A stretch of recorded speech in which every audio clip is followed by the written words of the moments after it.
A very good day to everyone. Now, most probably it would be the last day for your mega exemption. And mega exemption में अभी तक हमने जो किया एक चीज मैंने आपको होमवर्क में दी थी कि भाई ये रीड करके आना तो ज्यादा इजीली क्या हो जाएगा, समझ में आ जाएगा. That was related to your banking and insurance वाली चीजें, बैंक एंड फाइनेंस. तो उसको हम एक पॉइंट है जिसको अच्छे से रीड करेंगे, बाकी को हम क्या कर सकते हैं, कॉन्सेप्चुअली आप समझने की कोशिश कर लेते हैं. हमने जब बैंक वाली चीज की थी तो बैंक में एक चीज बोली थी कि अगर बैंक क्या करता है, एडवांसेस को एक्सटेंड करता है, अगर बैंक क्या करता है, लोन्स एंड एडवांसेस देता है, तो whatever interest income is received by the bank और whatever discount is received by the bank, चाहे इंटरेस्ट इनकम रिसीव हो हमारे बैंक को या फिर हमारे बैंक को क्या रिसीव हो रहा है, डिस्काउंट रिसीव हो रहा है, वो होता है एग्जाम. अब कहानी इतनी सी थी कि इंटरेस्ट किसको बोलेंगे, डिस्काउंट किसको बोलेंगे, तो उन्होंने अलग अलग जगह समझा दिया. देखो, रिवर्स रेपो रेट भी काइंड ऑफ एक इंटरेस्ट ही होता है, उसको एग्जाम कर दिया. कुछ अलग अलग उन्होंने नाम स्पेसिफिकली दे के बता दिया कि ये एग्जाम्प्ट है, बाकी क्या होना है, टैक्सेबल होना है. उसी में एक चीज आती है, हम क्या करते हैं, डेट जो होती है हमारी, चाहे वो सिक्योर्ड डेट हो या अनसिक्योर्ड डेट हो, वो किसी और पर्सन को असाइन कर देते हैं. इसका क्या मतलब है मैम कि किसी और पर्सन को डेट असाइन कर देते, इससे क्या समझते हैं. ये रही हमारी बैंक. बैंक क्या करती है, लोन भी सेल करती है. लोन भी क्या कर देती है, सेल कर देती है. मतलब बैंक के पास क्या है, 10 लाख रुपए का लोन है, मतलब सामने वाले से, किसी पर्सन से बैंक को 10 लाख रुपीज लेने हैं. तो जब सामने वाले से किसी से बैंक को 10 लाख रुपीज लेने हैं तो बैंक क्या कर सकती है, ये लोन चाहे सिक्योर्ड हो, मतलब कुछ तो हो सकता है, मॉर्गेज वगैरह किया होगा इसके ऊपर, और हो सकता है कि ये क्या हो, सिक्योर्ड नहीं हो, तो बैंक इसको क्या कर सकती है, सेल भी कर सकती है. ठीक है. तो बोल रहे हैं अगर हम क्या करते हैं, इस सिक्योर्ड या इनसिक्योर्ड डेट है, इसको किसी और को असाइन कर देते हैं या किसी और को सेल कर देते हैं, तो क्या यहाँ पे जीएसटी लगेगा. तो बोलते हैं कि ये जो आप सेल कर रहे हो, ट्रांसफर या असाइनमेंट कर रहे हो डेट को, डेट मतलब क्या, आपके पास एक ताकत है, आप एक क्लेम कर सकते हो कि मुझे इतना रुपया तेरे से चाहिए. इसका मतलब ये कहीं ना कहीं ये क्या है, एक एक्शनेबल क्लेम है. That you can claim that I want 10 lakh rupees from you. कुछ डॉक्यूमेंट्स होंगे, वो डॉक्यूमेंट भी तो पूरे असाइन होंगे ना. लोन मैंने किसी को 10 लाख का दिया तो there would be document, mortgage हुआ है तो भी डॉक्यूमेंट होंगे. तो entire file is assigned to some other person, तो वो और कुछ नहीं है, आप क्लेम किसी और को पास ऑन कर रहे हो कि आज के बाद तुम एक्शन ले लेना, तुम क्लेम ले लेना, तुम एक्शन ले लेना, तुम क्लेम ले लेना. तो ma'am when it is actionable claim, तो हम भी जानते हैं एक्शनेबल क्लेम में सिर्फ लॉटरी बेटिंग, गैम्बलिंग और एक और कैसीनो, हॉर्स रेस वगैरह वाली चीज है जिसको टैक्सेबल किया है. बाकी it is not taxable under GST. ठीक है. इसके बाद ma'am interest on finance lease. अब मैम ये फाइनेंस लीज क्या होती है, लीज तो समझता है, किसी को रेंट पे कोई चीज देना, एक तरह से रेंट पे देना ही होता है. बट फाइनेंशियल लीज क्या होती है, लीज ना दो टाइप की होती है, एक होती है ऑपरेटिंग लीज और एक होती है आपकी financial lease. What do you mean by operational, जैसे नॉर्मल रेंट पे देते ना, 4 साल के लिए, 2 साल के लिए, 1 साल के लिए मंथली रेंट ले लिया, that is operational lease. Operational lease में जो असेट आप दे रहे हो ना, असेट का रिस्क वगैरह कि वो खराब हुई, कुछ हुई, तो किसी और पे ट्रांसफर नहीं होता है. तो ओनरशिप जैसी चीज जो रिस्क वाली चीज होती है ना, वो कहीं ट्रांसफर नहीं होती. But when it comes to financial lease, suppose जो असेट आप दे रहे हो वो है ही 10 साल तक चलने वाली, और आपने उसको 9.5 साल के लिए तो लीज पे दे दिया. 6 महीना आप यूज करके क्या करोगे, मतलब आपने उस असेट की लाइफ का 90% से ज्यादा तो लीज ही कर दिया. तो इसका मतलब ये क्या है, एक फाइनेंशियल लीज. और भी चीजें होती है फाइनेंशियल लीज को समझने के लिए. मैम इस असेट को जब 9.5 साल किसी और को ट्रांसफर कर दिया, तो कहीं ना कहीं इससे रिलेटेड जो क्या है, रिस्क है, वो भी किसी और को ही ट्रांसफर हो गया. वो ऐसे मानेगा कि ये उसी की है। जैसे तुम देखना हाउसिंग के जो घर होते हैं, लीज होल्ड प्रॉपर्टी जिसको बोलते हैं, लीज पे ली होती है हमने 99 ईयर्स के लिए, फिर वापस रिन्यू करवा लो उसको। तो free hold property is different and lease hold property is entirely different. Understood? तो वही बोल रहा है कि हम क्या करते हैं, फाइनेंस लीज का ट्रांजेक्शन करते हैं। फाइनेंस लीज में भी क्या होता है, अब भाई आप किसी को क्या दे रहे हो, लीज पे चीजें दे रहे हो। Finance lease is a kind of method, इसके थ्रू आप किसी चीज को परचेज भी कर सकते हैं। तो ये बोलते हैं कि जब भी हम फाइनेंस लीज का कोई ट्रांजेक्शन करते हैं तो हमको क्या मिलता है, इंटरेस्ट मिलता है। तो क्या मैम इस इंटरेस्ट पे, क्योंकि फाइनेंस लीज है, फाइनेंस लीज पे हमको इंटरेस्ट मिल रहा है, तो इस इंटरेस्ट को भी आप एग्जाम कर दोगे, जैसे आपने पहले बोला था loans and advance interest etcetera etcetera. तो बोलते हैं देखो, फाइनेंस लीज एक तरह की बोरोविंग है, एक टाइप ऑफ बोरोविंग होती है। बोरोविंग में भी टर्म लोन होता है, क्रेडिट लोन होता है, क्रेडिट कार्ड लोन होता है, ओडी लिमिट होती है, बहुत कुछ होता है। यहाँ पे वो बोल रहे हैं कि finance lease is a kind of borrowing, ये भी एक तरह की बोरोविंग है किसी असेट के अगेंस्ट। यहाँ पे जो इंटरेस्ट है वो इंटरेस्ट क्यों है, तो यहाँ पे जो इंटरेस्ट है वो टाइम वैल्यू ऑफ मनी बताता है। मतलब मैं किसी असेट को किसी को यूज करने के लिए दे रही हूँ, उसके बदले में मैं उससे क्या बोल रही हूँ, पैसा दे पैसा दे पैसा दे।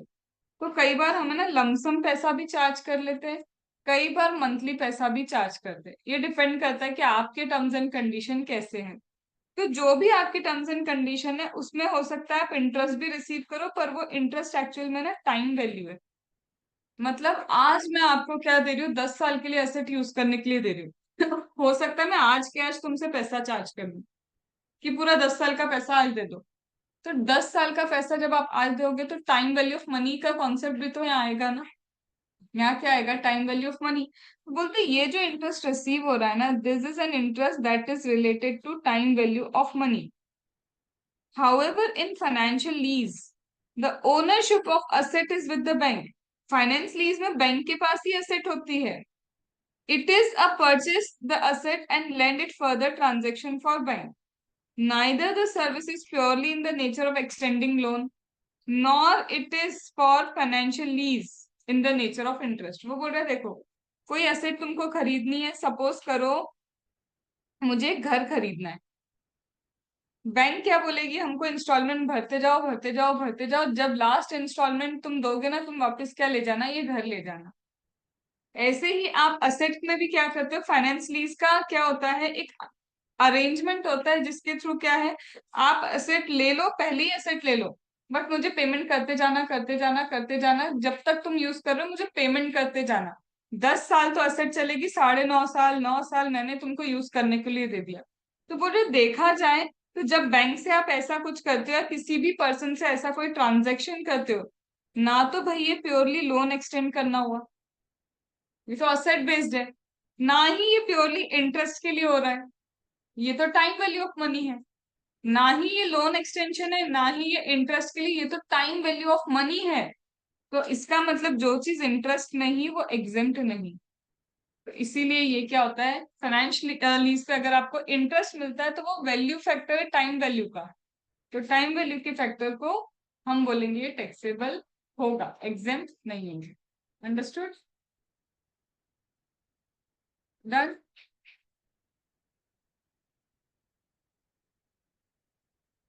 डन। मैं 3-4 बार एडमिट कर चुकी हूँ रितिका को, उसकी वजह से नेटवर्क इशू है। ठीक है। Transaction where the loan from one bank is taken over by another bank. कई बार क्या होता है, कई बार ये होता है एक बैंक जो है दूसरे बैंक के लोन को भी टेक ओवर करती होता है। जैसे मुझे सपोज करो मैंने हाउसिंग लोन लिया एसबीआई से, तो मैंने जब एसबीआई से हाउसिंग लोन लिया मुझे मिला 9% इंटरेस्ट पे। थोड़े टाइम बाद मैंने देखा अगर यही लोन में पीएनबी से लेती, पंजाब नेशनल बैंक से लेती, मुझे 5% पे मिल जाता। तो मैंने पीएनबी को क्या बोला, आप इस लोन को टेक ओवर कर लो, टेक ओवर के चार्जेस वगैरह हम उनको भरने को रेडी होंगे, पक्का ही रेडी होंगे कि 4% तो साल का बच रहा है ना अपना।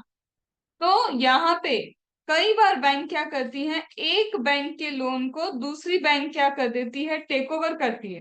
तो टेक ओवर करने पे जो इंटरेस्ट मिलने वाला है दूसरी बैंक को, वो तो एग्जेम्प्टेड, उसमें कोई दिक्कत नहीं। बट ये टेक ओवर करने के लिए मैंने बोला ना, you have to pay charges. Processing होगी ना इतनी सारी टेक ओवर की, तो processing charges you have to pay. तो वो प्रोसेसिंग चार्जेस एग्जेम्प्ट नहीं है, because that is not an interest, that is not a discount.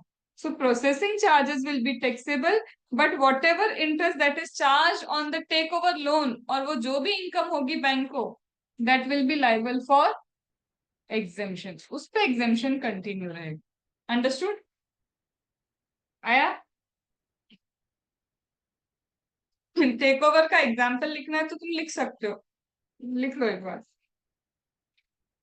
याद रहेगा एटलीस्ट।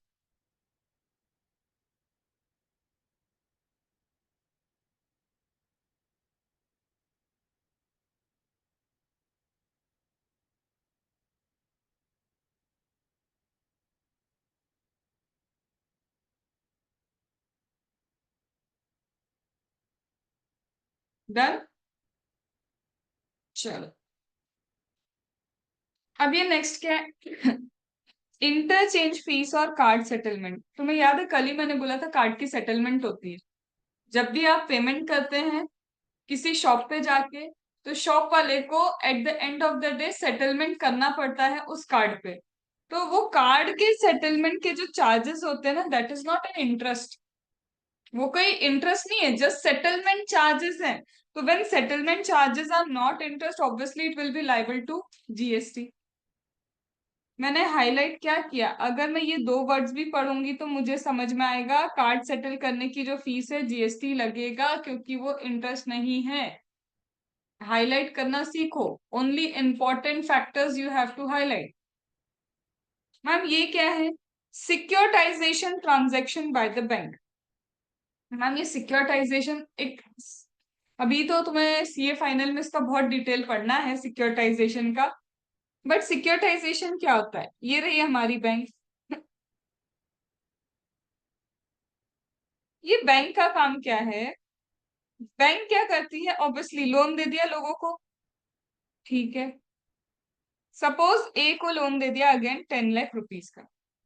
अब बैंक बोलती है मैं इसको लोन दे चुकी हूँ 20 ईयर्स के लिए, 20 साल में पैसा आएगा, आएगा, आएगा और आता रहेगा। तो bank has given loan to a 10 lakh rupees का 20 ईयर्स के लिए। अब बैंक वाले ना सोचने में पड़ गए। क्यों सोच रहे भैया, इतना क्या हो गया? तो वो सोच रहे हैं 20 ईयर्स में इससे हम लोन का पैसा रिकवर करेंगे। एक काम करते हैं, एक तो ये भी नहीं पता कितना रिस्की है, 20 साल में सामने वाला देगा भी या नहीं पैसा, वो भी तो एक रिस्क होता ही है गवर्नमेंट का, बैंक का। तो बोलते ये लोन हम क्या करते हैं, एक एसपीवी बनता है। SPV is special purpose vehicle.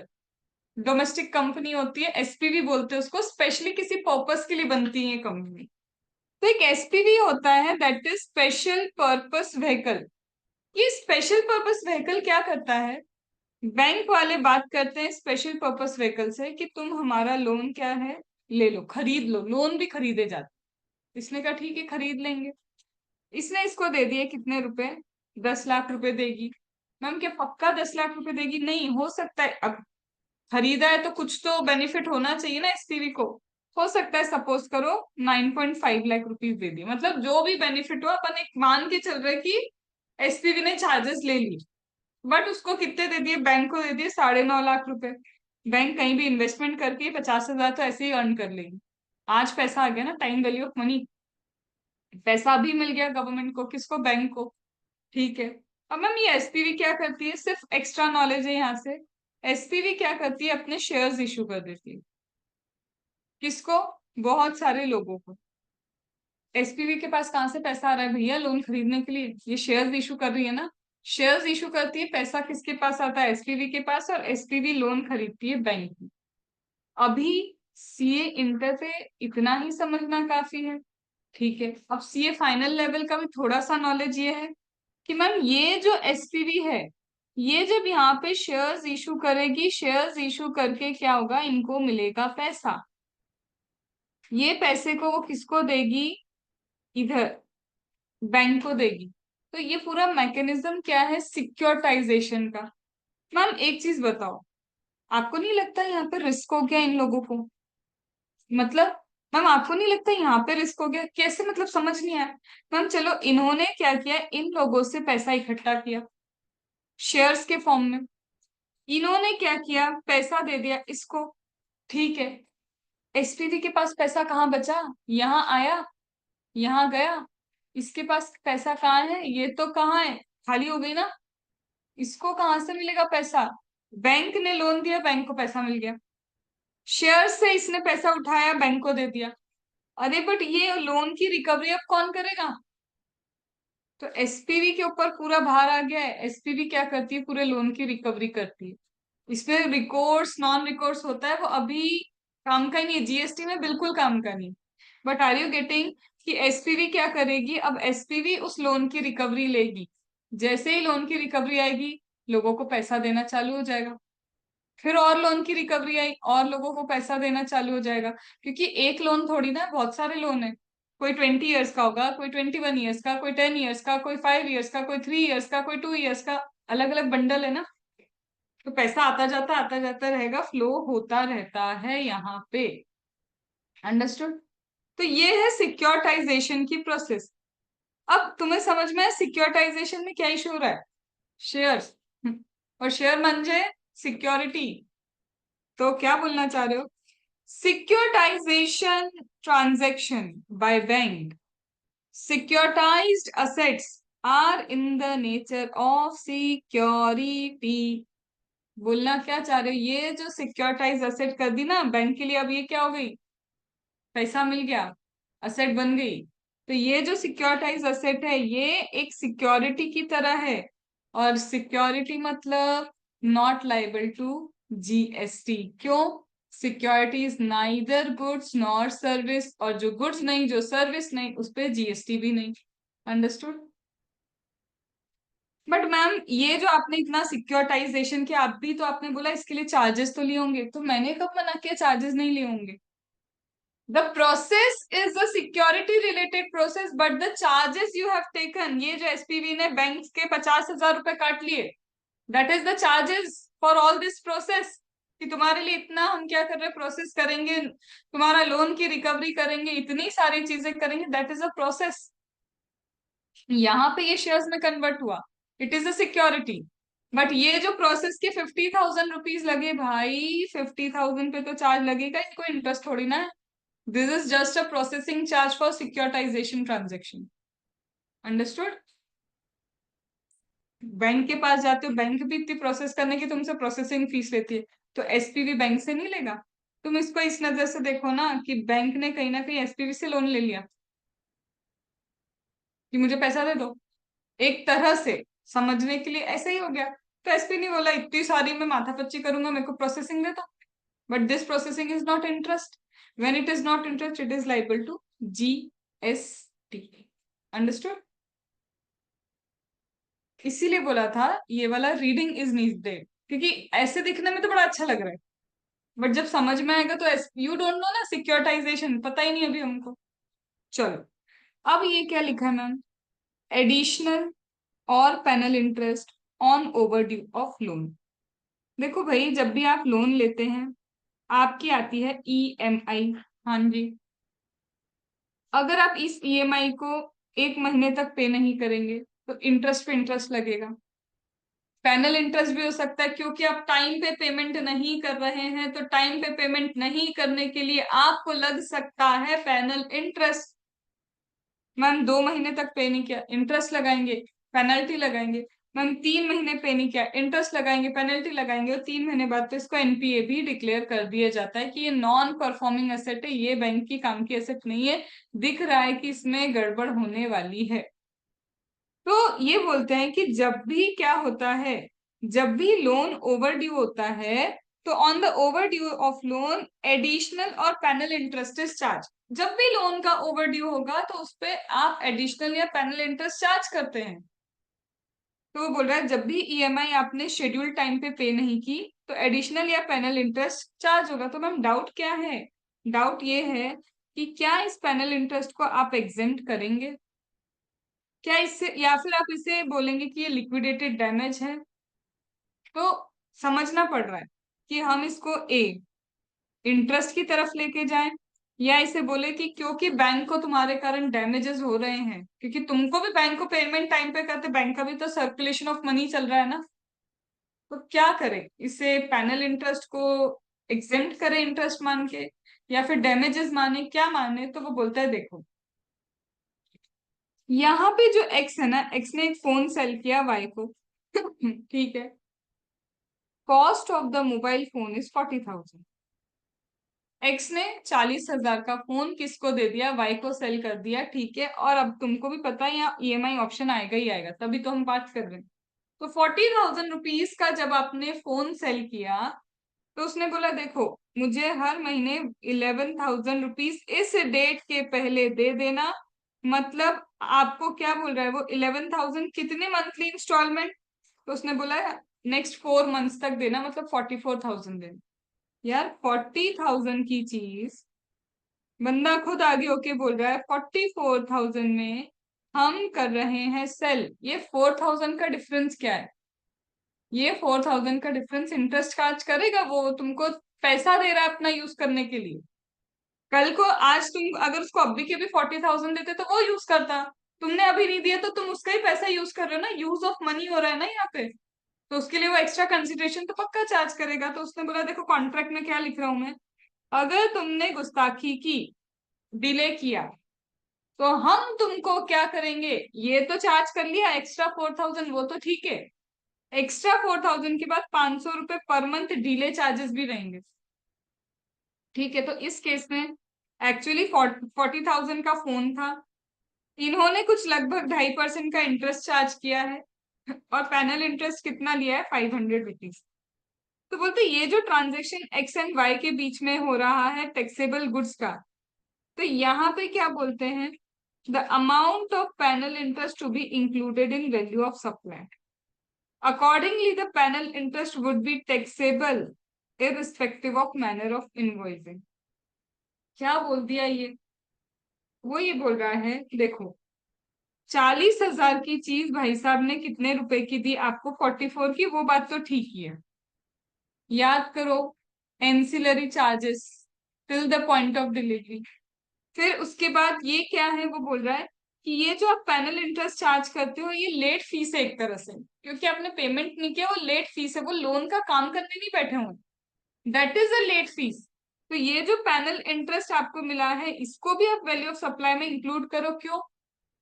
Till the point of delivery जो भी एडिशनल चीजें आप करते हैं, that is considered in the value of supply. चिल्लर expenses are also considered and you are charging it from recipient.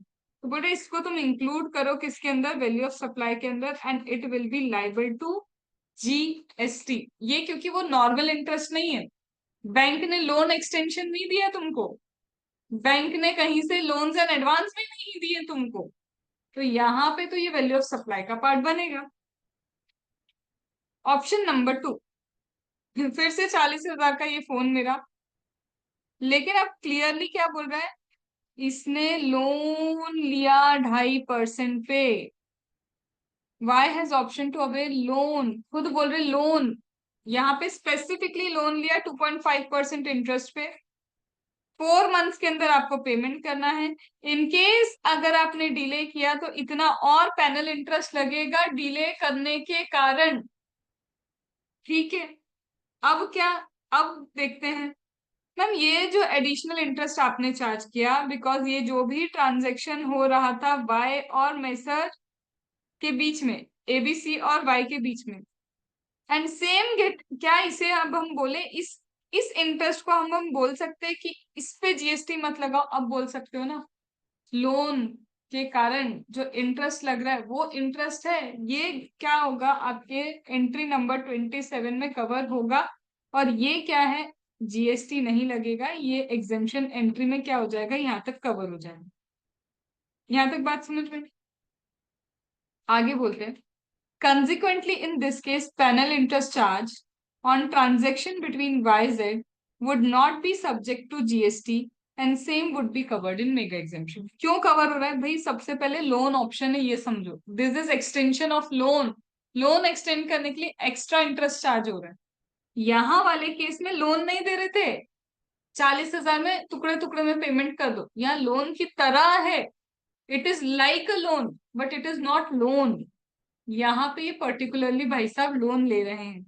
लेकिन मैम इसके अलावा कोई सर्विस चार्जेस वगैरह ले लिए तो हमने ये नहीं बोला कि सर्विस चार्जेस एग्जेम्प्ट होंगे। सर्विस चार्जेस टैक्सेबल रहेंगे, बट जो पैनल इंटरेस्ट वगैरह आप ले रहे हैं that will be liable to mega exemption. Understood? तो एग्जाम में पता है क्या, ये अच्छे से केस स्टडी पढ़ना जिससे तुम्हें समझ में आएगा फॉर्म ऑफ कंटेंट क्या है। क्या ये इंटरेस्ट बन रहा है या फिर जस्ट एक पेनल्टी चार्जेस लग रहे हैं जो एक सेल करने के लिए हम ऑप्शन दे रहे हैं आगे। Is it an ancillary activity और it is in the form of loan, उससे तुम्हें समझ में आएगा इट इज एग्जेम्प्ट और it is not exempt. Understood? This complete bank and finance. इसीलिए इसकी रीडिंग नीडेड थी कि एक रीडिंग तो कम से कम दिमाग में जाएगी, फिर समझ में आएगा। अब बहुत छोटे छोटे और बहुत छोटे छोटे इजी इजी से कॉन्सेप्ट फाइनली आ गए। अब ये क्या कॉन्सेप्ट है? This is a concept related to business facilitator. Business की फैसिलिटी प्रोवाइड करने वाले लोग, तुम्हारे बिजनेस को बढ़ाने वाले लोग। बोलते हैं अगर सर्विस किसने दी, अगर सर्विस देने वाला बिजनेस फैसिलिटेटर है, मतलब कई लोग होते हैं ना जो आपके बिजनेस को हेल्प करते हैं ग्रो करने के लिए, आपकी मार्केटिंग करवाएंगे, आपको कब कहाँ पे, पीआर टीम नहीं होती आपकी, सेलिब्रिटीज की पीआर टीम उनको ये भी बताती है कि उनको बोलना क्या है मुंह से। ठीक है, तो यहाँ बोलते हैं कि कई आपके बिजनेस फैसिलिटेटर या करस्पॉन्डेंट होंगे, बट जो बिजनेस फैसिलिटेटर करस्पॉन्डेंट बैंक को हेल्प कर रहे हैं कहाँ पे, रूरल एरिया में। तो अगर आपका बिजनेस फैसिलिटेटर बैंक को रूरल एरिया में हेल्प करता है बिजनेस बढ़ाने के लिए, वो एग्जेम्प्ट है। और यही बिजनेस फैसिलिटेटर अगर इंश्योरेंस कंपनी को भी हेल्प करता है रूरल एरिया में तो भी क्या है, एग्जेम्प्ट। तो पहले मैंने ए पढ़ा, बिजनेस फैसिलिटेटर रूरल एरिया की बैंक को हेल्प करे या इंश्योरेंस कंपनी को हेल्प करे, in both the case it is exempt. इतना आ गया समझ में? अब कई बार ना ये बिजनेस फैसिलिटेटर भी एक इंटरमीडियरी की हेल्प ले सकता है। बिजनेस फैसिलिटेटर को भी कोई चाहिए हो सकता है ना इंटरमीडियरी कोई काम करवाने के लिए। तो बोलता है कोई भी पर्सन जो किसका इंटरमीडियरी है, ये फैसिलिटेटर और करस्पॉन्डेंट का इंटरमीडियरी, मतलब ये भी क्या कर रहा है, सपोज करो बैंक या फिर फैसिलिटेटर को मिलवा रहा है इंटरमीडियरी। इसने क्या किया, बैंक को मिलवाया, और फैसिलिटेटर को किसने मिलवाया, इस पर्सन ने। तो ये कौन हो गया, इंटरमीडियरी। तो बोलते हैं ऐसा इंटरमीडियरी जो फैसिलिटेटर या करस्पॉन्डेंट का इंटरमीडियरी है और सर्विस किसको दे रहा है, अगेन बैंक को ही सर्विस दे रहा है। तो ऐसा इंटरमीडियरी जो इन दोनों को मिलवाने का काम करता है या इन दोनों को क्या करवा रहा है, सर्विसेज प्रोवाइड करने में हेल्प कर रहा है। क्या मैं बोलूं कि यहाँ सिर्फ बैंक को सर्विस प्रोवाइड करने से रिलेटेड इंटरमीडियरी एग्जेम्प्ट है, इंश्योरेंस कंपनी का intermediary is not exempt. Understood? Done? तो इसमें याद रखना, अगर इंस्टीट्यूट ने सब कुछ लिखा, पूरी अच्छी लाइन लिखी, बहुत बढ़िया सी, कौन सी लाइन लिखी, ये वाली, ठीक है, बट लाइन में क्या लिखना चाहिए था इंस्टीट्यूट को, बैंकिंग, और वो जानबूझ के लिख रहा है service provided for insurance company. गलती से भी एग्जाम करके नहीं आना। उन्होंने जानबूझ के इंश्योरेंस कंपनी लिखा है, जबकि है क्या, बैंकिंग के लिए क्या है ये, एग्जाम, बट इंश्योरेंस कंपनी के लिए इंटरमीडियरी की जो सर्विसेज जा रही है वो टैक्सेबल है। अंडरस्टूड?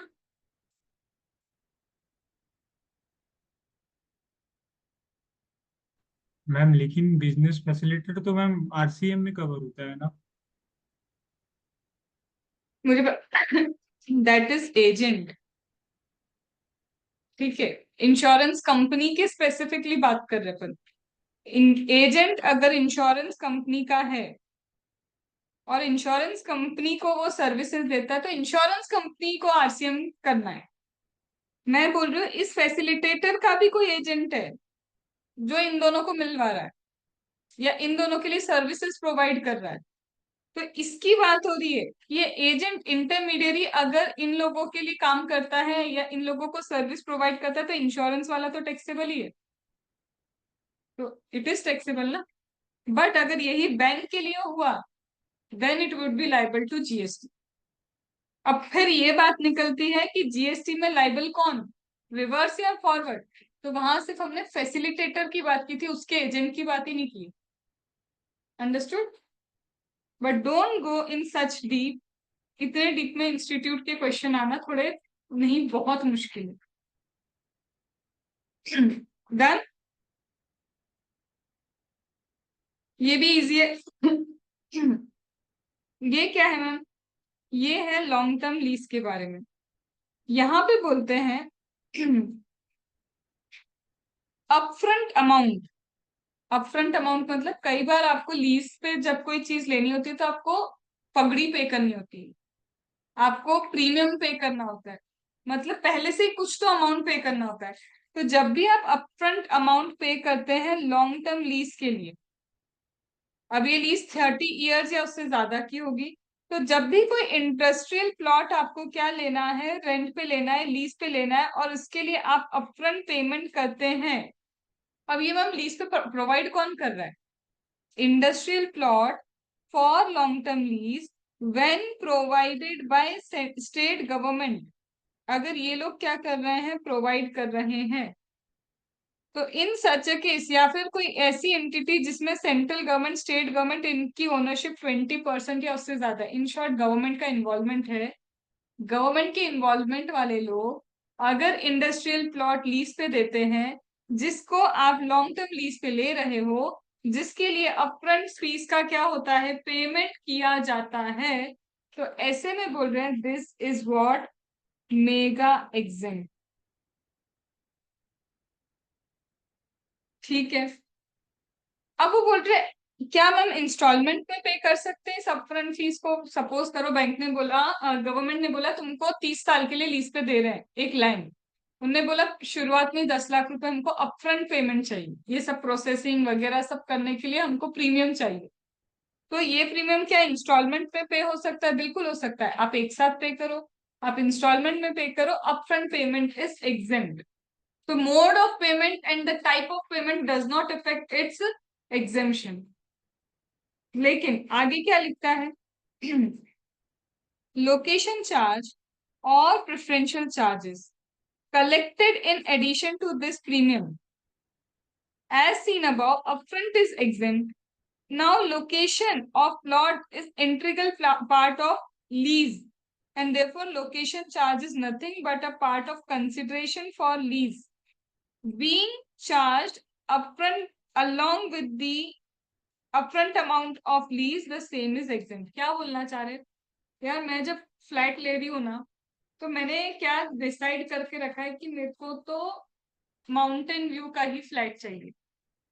फिर मैंने डिसाइड किया कि मेरे को कॉर्नर वाला फ्लैट चाहिए, मुझे बीच में फ्लैट चाहिए ही नहीं, मतलब मेरी स्पेसिफिक रिक्वायरमेंट है। फिर मुझे वो आजकल देखो पुणे में तो ऐसा होता ही है, पुणे मुंबई में 20-20 25-25 फ्लोर की तो वो टांग देते हैं क्या, बिल्डिंग। मुझे इतने 20वें फ्लोर पे जाके रहने का नहीं, मुझे 5th से 6th floor max to max, इससे ऊपर मेरे को जाना नहीं। मतलब एम आई टेलिंग यू की लोकेशन क्या होनी चाहिए, मेरा प्रेफरेंस क्या है, या फिर मुझे मेन रोड पे फ्लैट चाहिए, मैं एजेंट को बताती हूँ ना मेरा फ्लैट मेन रोड पे चाहिए, मेरे को एकदम अंदर कोने कांठे में कोई फ्लैट नहीं चाहिए। तो क्या कर रही हूँ मैं उनको, क्योंकि मेरे हिसाब से वो चीजें दे रहे हैं, तो वो हो सकता है मुझसे, तुमने सुना होगा ये गार्डन फेसिंग फ्लैट के 2% एक्स्ट्रा चार्जेस, ऐसा होता है कि फेसिंग के हिसाब से भी चार्जेस एक्स्ट्रा लेते हैं लोग। तो बोलते हैं आपके प्रेफरेंशियल लोकेशन के हिसाब से जब एक्स्ट्रा चार्जेस लिए, तो वो एक्स्ट्रा चार्जेस और कुछ नहीं, लीज अमाउंट का ही पार्ट है, कंसिडरेशन का ही पार्ट है। Because we are providing you plot, we are providing you flat, whatever it is long term lease पे, आपने बस बता दिया ऐसा ऐसा चाहिए, एक्स्ट्रा चार्जेस हमने ले लिए, वो एक्स्ट्रा चार्जेस आर नथिंग, वो लीज टर्म के लिए ही लिए गए हैं, क्योंकि आपने एक पर्टिकुलर लोकेशन चूज की तो उसका एक्स्ट्रा चार्ज है, वो कुछ और नहीं है। तो बोले दिस इज ऑल्सो, एग्जेम्प्ट, ये भी क्या होगा, एग्जेम्प्ट होगा। आई बात समझ में? डन। अब ये क्या है? याद करो वो दिन जब आरसीएम में कहा था इसका भी कुछ तो आएगा जो मेगा एग्जामिशन में लिंकेज आएगी, तो वहां छोड़ दिया था। क्यों छोड़ दिया था? यहाँ ढंग से कर सकते, बट इज इट इम्पोर्टेंट? इतना इम्पोर्टेंट नहीं है, बट इसको छोड़ने की भी इच्छा नहीं है कि पढ़ लेते हैं। फिर से क्या बोल रहा है? कोई भी पर्सन अगर क्या कर रहा है, प्रमोटर को लॉन्ग टर्म लीज पे देता है लैंड, जिसके लिए उसको क्या मिलता है? कंसिडरेशन। तो long term lease of land, lease आपने क्या की? लैंड आपने लॉन्ग टर्म लीज पे दी। क्या लिखा है? By any person. Any person मतलब चाहे रजिस्टर्ड पर्सन दे या फिर अनरजिस्टर्ड पर्सन क्या कर रहा है? लीज पे दे रहा है लैंड, जिसके लिए वो अगेन क्या लेता है? अपफ्रंट अमाउंट चार्ज करता है। किससे? प्रमोटर से। तो यहाँ क्या बोल रहा है कि अगर प्रमोटर को आपने लैंड दी है लॉन्ग टर्म लीज पे, या सिर्फ लैंड की बात हो रही है, इंडस्ट्रियल प्लॉट की बात नहीं कर रहे। पहले वाला केस मेरा सिर्फ इंडस्ट्रियल प्लॉट के ऊपर था, पहला। दूसरा, या फिर plot for the development of financial business, मतलब इंडस्ट्री रिलेटेड ही थी वो चीज। यहाँ बोल रहे हैं आपके पास, सपोज करो ये मैं हूं, मेरे पास एक लैंड है, खाली पड़ी हुई है, कोई काम की नहीं। प्रमोटर ने बोला मुझे दे दो, मैं इसको डेवलप कर लूंगा। आप मुझसे चार्जेस ले लो, इसके डेवलपमेंट चार्जेस। आपको मैं 5-6 क्या दे दूंगा, उसके अंदर फ्लैट दे दूंगा। याद है मैंने बोला था ऐसा एक अरेंजमेंट चलता है मुंबई में। तो मैंने उसको बोला ठीक है यार, देखो वो सब छोड़ो, मैं तुम्हें 30 साल के लिए लीज पे दे रही हूँ, जो इस लैंड पे करना है 30 साल में करो। At the end of 30 year जैसी लैंड थी मुझे वापस वैसी दे देना, बस। उसके लिए मैंने उससे अपफ्रंट पेमेंट वगैरह जो चार्जेस लेने थे ले लिए। तो जब ये कोई भी पर्सन प्रमोटर को लैंड वगैरह देता है, तो यहाँ पे क्या लिखा है मैम? Reverse charge mechanism. तो देखो मैम, बात चल रही है लॉन्ग टर्म लीज की। हाँ, अगर मैम लॉन्ग टर्म लीज पे हमने इंडस्ट्रियल प्लॉट नहीं दिया, यहाँ पे अब इंडस्ट्रियल प्लॉट नहीं है, तो अगर मैम लॉन्ग टर्म लीज पे ये इंडस्ट्रियल प्लॉट नहीं दिया गया है, देने वाला कोई भी पर्सन हो सकता है। तो कोई भी पर्सन में तो गवर्नमेंट और अदर देन गवर्नमेंट भी तो हो सकते हैं। एनी पर्सन मतलब क्या? Registered, unregistered, government, other than government, सब कुछ कवर हो गया वही एनी पर्सन में। तो मैम कोई भी पर्सन, चाहे वो गवर्नमेंट हो या फिर अदर देन गवर्नमेंट हो, अगर वो इंडस्ट्रियल प्लॉट नहीं है, कुछ और दे रही है, लैंड दे रही है, वो हमेशा क्या आ रहा है? Reverse charge mechanism. बट अगर मैम ये इंडस्ट्रियल प्लॉट हो गया तब क्या करेंगे?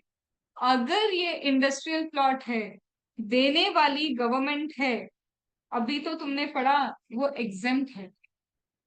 और मैम अगर ये गवर्नमेंट नहीं है और इंडस्ट्रियल प्लॉट जा रहा है, तो भी आरसीएम है। मैम ये कैसे? यहाँ पे लैंड लिखा है, ये नहीं लिखा किस टाइप की लैंड। यहाँ सिर्फ लिखा है लॉन्ग टर्म लीज पे आपने लैंड दी। ये लैंड इंडस्ट्रियल भी हो सकती है, अदर देन इंडस्ट्रियल भी हो सकती है। तो इसका पता है मतलब क्या है? अगर कोई भी पर्सन इंडस्ट्रियल लैंड देता है या अदर देन इंडस्ट्रियल लैंड देता है, आरसीएम ही है। बट जब भी गवर्नमेंट क्या दे रही है? इंडस्ट्रियल लैंड दे रही है, सिर्फ तब क्या है? एग्जेम्पशन है।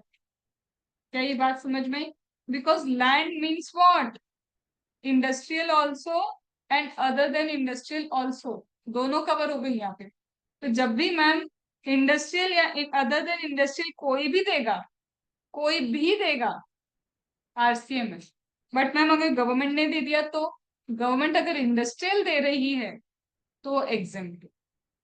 अंडरस्टूड? इन दोनों का इंटरप्रिटेशन एक साथ आता है। डन। अब क्या? ये हो गया हमारा finally lease service done. And this was the class should not have been missed in life, क्योंकि इसमें ऐसे सारे कॉन्सेप्ट है जो आज तक ऐसे सारे कॉन्सेप्ट सुने ही नहीं। चलो भाई, ये हो गया लीज वाला पार्ट अपना खत्म। क्या हमने मैम लीगल सर्विस किया था? हाँ जी, हमने लीगल सर्विस कर लिया। लीगल सर्विस के बाद हम स्पॉन्सरशिप भी कर चुके थे। हाँ, बट मैंने याद है बोला था ये थोड़ा सा छोड़ देती हूँ मैं, किसी रीजन से बोला था ये थोड़ा सा अभी छोड़ दिया था। फिर हमने ये अवार्ड फंक्शन वगैरह 500 की टिकट वाला काम कंप्लीट कर दिया, किया था। अब आ जाते हैं वापस ये, इसमें आपको ना इतना इतना इतना इजी है ना, सिर्फ याद पता है क्या रखना है। अगर सर्विस कौन प्रोवाइड कर रहा है, नेशनल स्किल डेवलपमेंट वाले। कौन प्रोवाइड कर रहा है ma'am service? National skill development programme वाले लोग सर्विसेज प्रोवाइड कर रहे हैं, या फिर वोकेशनल स्किल डेवलपमेंट वाले लोग सर्विसेज प्रोवाइड कर रहे हैं। अब तुम कहीं भी देखो, किसी भी तरह की सर्विस हो, हर जगह नेशनल स्किल डेवलपमेंट है। तो ऐसा कोई भी प्रोग्राम जो नेशनल स्किल डेवलपमेंट से रिलेटेड हो या वोकेशनल स्किल डेवलपमेंट से रिलेटेड हो, या तो नेशनल स्किल डेवलपमेंट या वोकेशनल स्किल डेवलपमेंट, ये दो नाम जहां पे दिख गए ना, आंख बंद करके क्या करना, बस इनने सर्विस प्रोवाइड की हो, सर्विस प्रोवाइडेड बाय, ये लोग अगर सर्विस प्रोवाइड कर रहे हैं under this scheme, always mega exemption. तो सिर्फ क्या याद रखना था तुमको, ये नाम, when this service is provided by, इसके अंतर्गत आप सर्विसेज प्रोवाइड करें, it is not two, two cover है क्या यहाँ पे? नहीं, two will be taxable if service provided to these corporations, that will be taxable, but when service is provided by this corporation, it is exempt. What you have to remember, these two names, vocational and national. Understood? फिर क्या है ma'am? फिर से वही देखो, service of assigning body empanelled centrally by DGP minister, इतना सब तो छोड़ो, सिर्फ याद क्या रहना चाहिए, if the service is provided by DGT minister of skill development and entrepreneurship. मतलब क्या है, कुछ तो तुमको स्किल डेवलपमेंट से रिलेटेड बात सुनाई दे रही है कि जब भी DGT ministry ministry skill development की सर्विसेज प्रोवाइड करता है, कौन सी स्कीम में? स्किल डेवलपमेंट स्कीम में। वो समझो, खुद दिखेगा ना कोई स्कीम बनी है, उस स्कीम के under you are providing the service for skill development. तो डीजीटी जब भी स्किल डेवलपमेंट की सर्विसेज प्रोवाइड करता है अंडर स्किल डेवलपमेंट स्कीम, तो समझने की जरूरत रखने की भी नहीं है, it's just a logic it is exam, क्योंकि they have launched a scheme. Government scheme launch ही करती है कुछ प्रमोशन करने के लिए, तो when they are launching certain scheme it will be exam, always exam. नहीं भी याद होना कुछ, लिख के आना एग्जाम, वो सही ही है, ठीक है?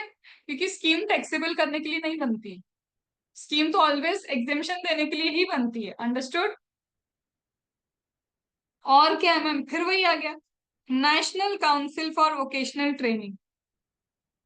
समझ में आ रहा है? This is a training, national council for training. तो इन्होंने भी अगर क्या किए, सर्विस प्रोवाइड की है, इनके ट्रेनर्स क्या करते हैं, अगर सर्विस प्रोवाइड करते हैं अंडर DDUGKL, अरे तुम कुछ भी याद मत रखना, ये DDUGKL development goal, rural development goals के अंदर अगर ये कोई भी स्कीम है जिसमें ट्रेनर सर्विसेज प्रोवाइड कर रहे हैं, what I M again and again saying, find this word. ये वर्ड जहां मिल रहा है 100% लिख रही हूं मैं कि एग्जेम्पशन ही आता है, बट याद क्या रखना, ये वर्ड टू नहीं आना चाहिए। Always they are providing the service, every time see it is provided by, it is provided by. You cannot learn this thing, ये इतना लर्न नहीं कर सकते, पॉसिबल नहीं है। हमको सिर्फ कैच करना है, क्यों पता है? If you find in the question, question में मिल गया तुमको ऐसा ऐसा कुछ तो लिखा हुआ मिल गया, अब तुमको लिखना कैसे नहीं आएगा, मैं बताऊं कैसे लिखोगे? यस इट इज एग्जाम, और फिर कट कॉपी पेस्ट करना ना वो पूरा जो उन्होंने लिखा है, this service provided by this this this this this, it will be exam. तुम्हें लिखा हुआ भी तो मिल रहा है वो, why you have to think कि तुम्हें लिखना भी नहीं आएगा? तुम्हें लिखा हुआ भी पूरा वही तो देंगे कि ये एग्जाम है। और अगर सपोज करो मैम उन्होंने टू कर दिया तो हमें पता है टैक्सेबल करना है, और तुम लिखोगे in mega exemption service provided by the trainer would be exam not to, बस यही तो लिखना है। Are you getting what I am trying to say? तो यहाँ पे दो वर्ड याद रखना, national council for vocational training. Then ma'am performance by artist, ये अच्छा है। जब भी कोई आर्टिस्ट चाहे गाएगा, नाचेगा थिएटर में, बट मैम सालसा कर सकते हैं क्या? हिप हॉप कर ले क्या? यहाँ क्या बोला है? फोक एंड क्लासिकल। ये लोग वेस्टर्न कल्चर प्रमोट नहीं करना चाहते। फोक, क्लासिकल, म्यूजिक करो, डांस करो, थिएटर करो, जो करना है करो। अगर वो आर्टिस्ट आपसे कितना पैसा चार्ज करता है, if the artist is charging only 1,50,000 rupees, then only there is mega exemption. तो मैम पहली कंडीशन मेगा एग्जेम्पशन की, it should be a folk dance, मतलब अपनी धरती से जुड़ा हुआ कुछ हो, अपने कल्चर से जुड़ा हुआ कुछ हो। It's not salsa, it's not hip hop. ठीक है। प्लस कंसिडरेशन कितना होना चाहिए? नॉट मोर देन, मतलब इक्वल टू 1,50,000 तक कंसिडरेशन हो सकता है। अगर मैम इसमें से ये तो हुआ, लेकिन कंसिडरेशन इज 1,70,000, टैक्सेबल हो जाएगा। मैम ये हो गया लेकिन ये हिप हॉप है, तो भी क्या हो जाएगा? टैक्सेबल। तो आर्टिस्ट अगर वेस्टर्न कल्चर प्रमोट करने निकला है तो टैक्सेबल हो जाएगा, even if it is charging 50,000 rupees. Are you getting? But but ये आर्टिस्ट आर्टिस्ट नहीं, एम्बेसिडर है, ब्रांड एम्बेसिडर। मतलब ब्रांड एम्बेसिडर, संतूर का कभी एड देखा हो तो संतूर के एड में दिखाते तो 20-25 साल के बच्चों को ही है, पर दिखाते क्या है? वो मम्मी है। फिर क्या दिखाते हैं? कि बढ़ती उम्र मानो थमसी जाए। यही तो ऐड चलता है संतूर में। ठीक है। अब यहाँ पे बोलना क्या चाह रहे हो, संतूर का ही एक ऐड है जिसमें वो फोक डांस भी कर रही होती है मैडम। फिर एकदम से उनकी बच्ची आके उनसे मिलती है और वो बोलती मम्मी मम्मी। तो वो ये दिखाना चाह रहे, ओहो तुम तो पहचान ही नहीं पाई मम्मी है, क्योंकि ये संतूर यूज कर रही। दैट फोक डांस, उसके लिए सपोज करो उन्होंने सिर्फ 70,000 चार्ज की, but now she is a face, brand ambassador for that santoor. तो जब भी आप फोक डांस ही करो, दिक्कत नहीं है। आप फोक डांस कर रहे हो, भले ही कितना भी पैसा चार्ज करो, भले ही आपने 10,000 चार्ज किया हो, but that 10,000 is charge as a brand ambassador. That is for the promotion. ये तो एडवर्टीजमेंट है भाई साहब, किसी और चीज का एडवर्टीजमेंट है। You are not actually promoting folk. आप फोक नहीं प्रमोट कर रहे वहां पे।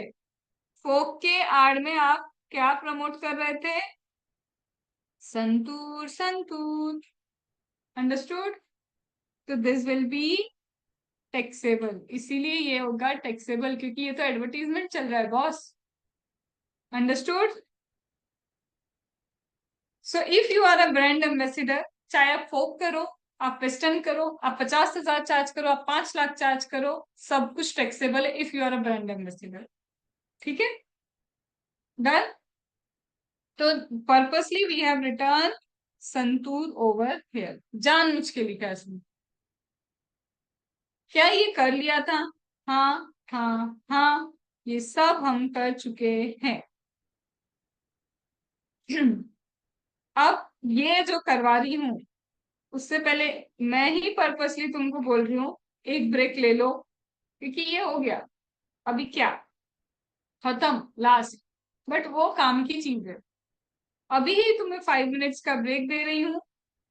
ये एक कैटेगरी है, इसमें हम कम से कम 10 मिनट से 15 मिनट लगाने वाले हैं। ठीक है। तो take a break for 5 minutes, इसके बाद मत मांगना, पहले ही बोल रही हूँ। ठीक है। चलो।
चलो, गिव मी अ मिनट। हाँ, एक आध मिनट वीडियो ऑफ रहेगा।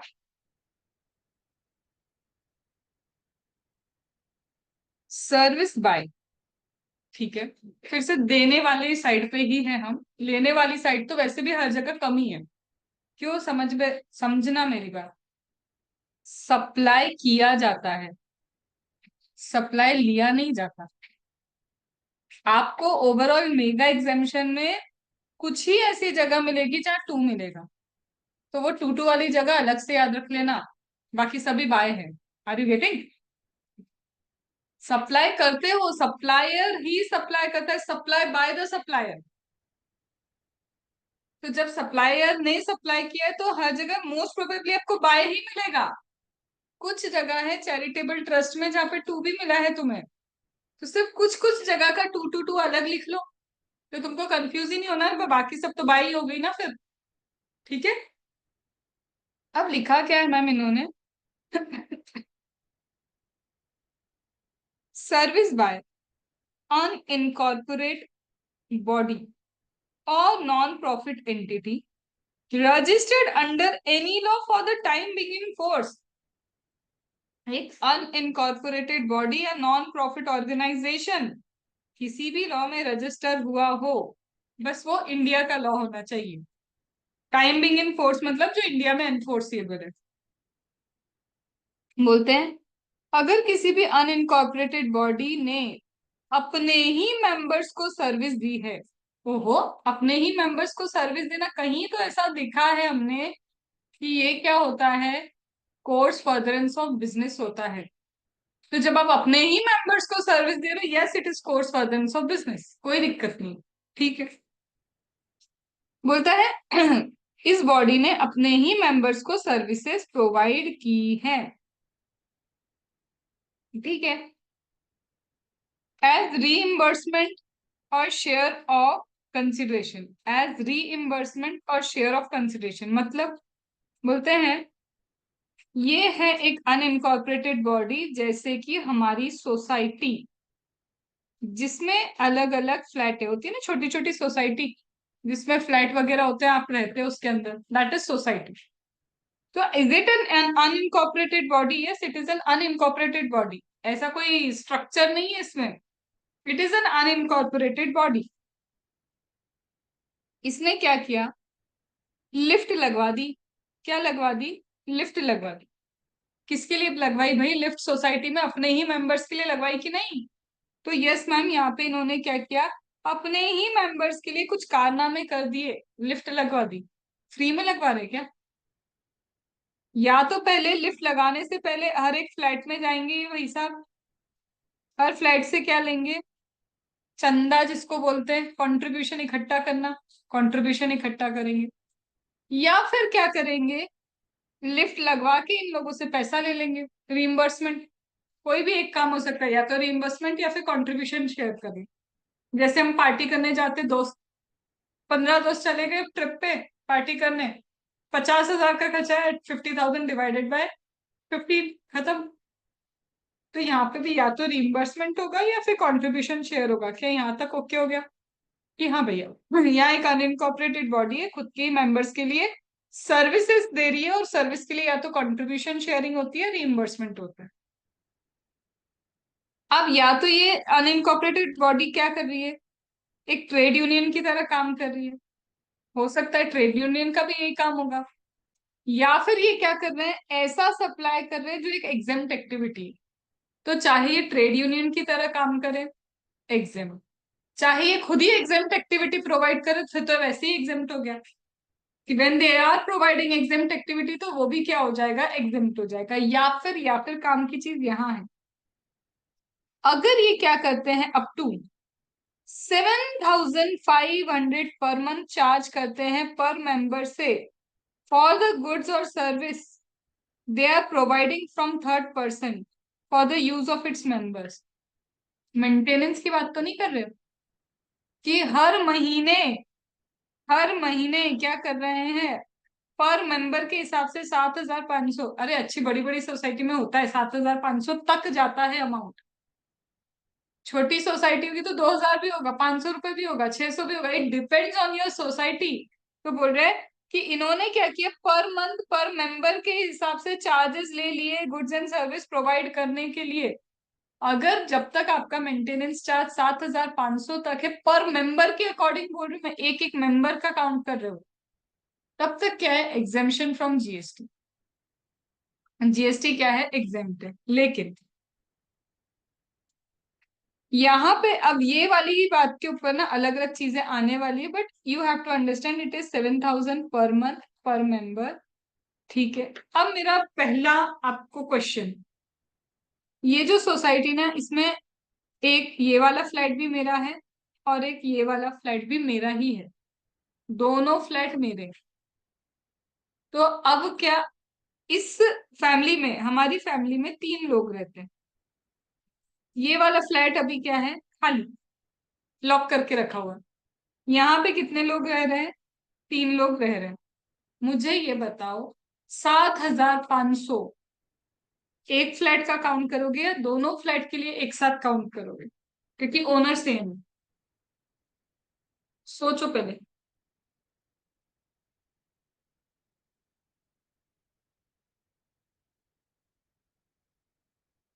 सोच ही नहीं पा रहे।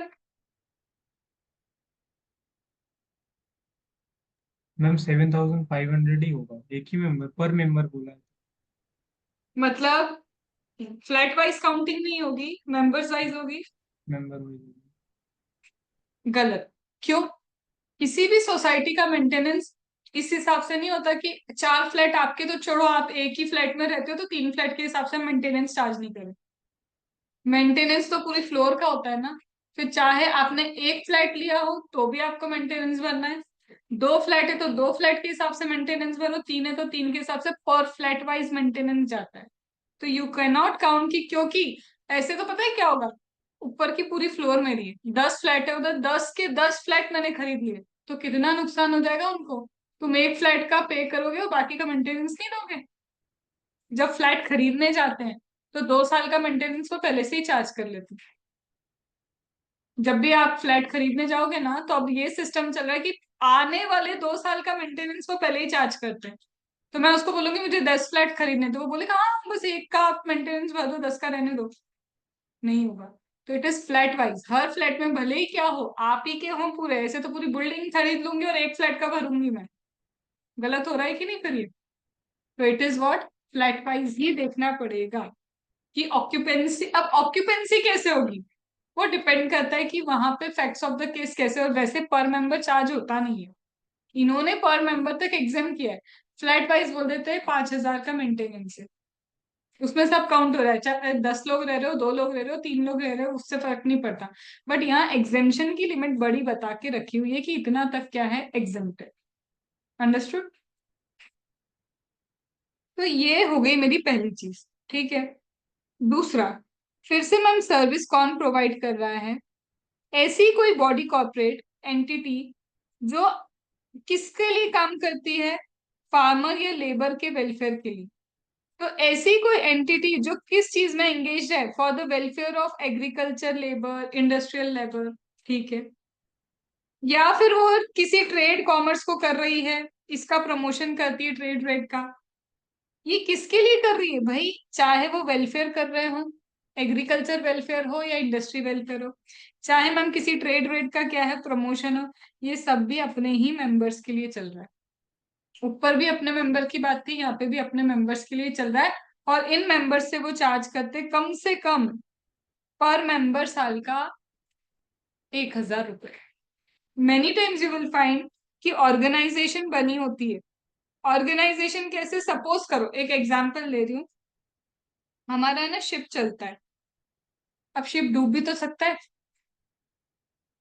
डूब सकता है कि नहीं, शिप चल रहा है, शिप डूब सकता है। मुझे ना इंश्योरेंस नहीं मिल रहा, कोई भी रीजन होगा, यार मेरे को शिप का इंश्योरेंस चाहिए, कभी डूब गया तो, छपाक छपाक हो गया तो, अब छपाक छपाक भी हो गया, मुझे तो इंश्योरेंस नहीं दे रहे ना तुम लोग, मेरे लिए तो दिक्कत हो जाएगी। तो यहाँ पे कई ऐसे प्राइवेट सेक्टर्स होते हैं जो एक ऑर्गेनाइजेशन बना देते हैं और ये बोलते हैं कि एक काम करो, ये एक एग्जाम्पल ले रही हूँ, प्रमोशन भी हो सकता है इसमें, इसमें वेलफेयर भी हो सकता है। तो इन्होंने बोला आप 1,000 रुपए हमको कंट्रीब्यूशन करो, कल चल के आपको कोई दिक्कत आई तो हम तुम्हारा काम कर देंगे, या फिर तुम्हारे ट्रेड को प्रमोट कर देंगे, मतलब कुछ भी हो सकता है ये। तो ऐसी ऑर्गेनाइजेशंस बनती हैं जो क्या है, थोड़ा थोड़ा ऐसे इकट्ठा कर लेते हैं पैसा, गुल्लक बना लेते हैं। जैसे वो तुमने सुना है बीसी खुलती है, सब लोग 10-10 हजार इकट्ठा कर लेते हैं, फिर किसी की चिट निकालते हैं, बीसी खुल जाती है, फिर उसको एक साथ पैसा दे देते।